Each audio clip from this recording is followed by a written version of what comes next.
Започваме с американското шоу на Ерик Андре, пародия на популярното Джери Спрингър шоу. Your penis is hurting when you smell coffee.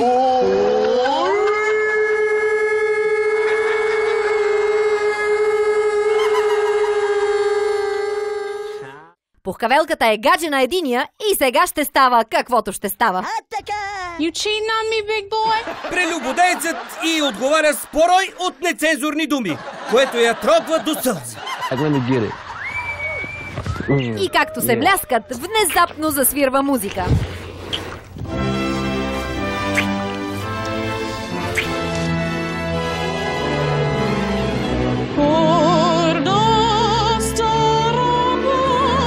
Спират внезапно, но и толкова стига за публично унижение на родния химн. Може би момичето иска българско гражданство, понеже е чула, че българите са най-верните мъже. Найс, а?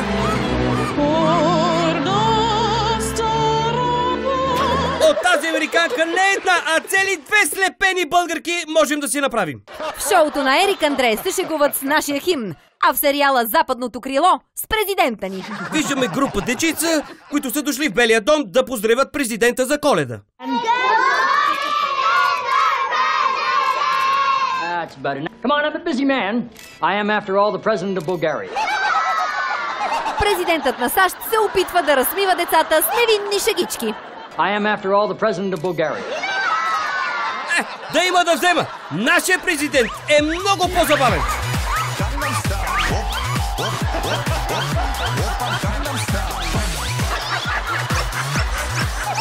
Найс, а? А във всички обичат Реймънд, шегата е за сметка на родното производство.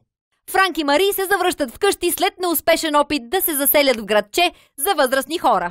So, I'm not gone a month, and my 100-year-old priceless Bulgarian upright piano is in the basement.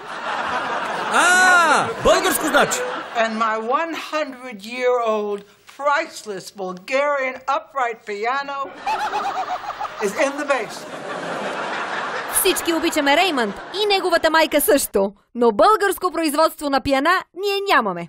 Затова пък имаме едни от най-добрите музиканти в света. Найс, а?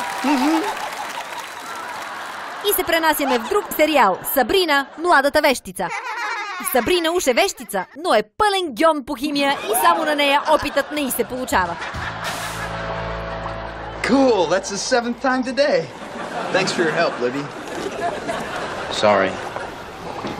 I'm the only person in class who still hasn't figured it out. I don't think our foreign exchange student has gotten it either. Way to go, Liosh! Даже и с моите най-примитивни познания по английски съм далече по-напред от русокосто момиче. Чужденецът явно е българин и е отишъл на училище в национална носия. Даже и с моите най-примитивни познания по английски съм далече по-напред от русокосто момиче. Но защо на шопска носия е сложил сръбски кълпак, така и не става ясно.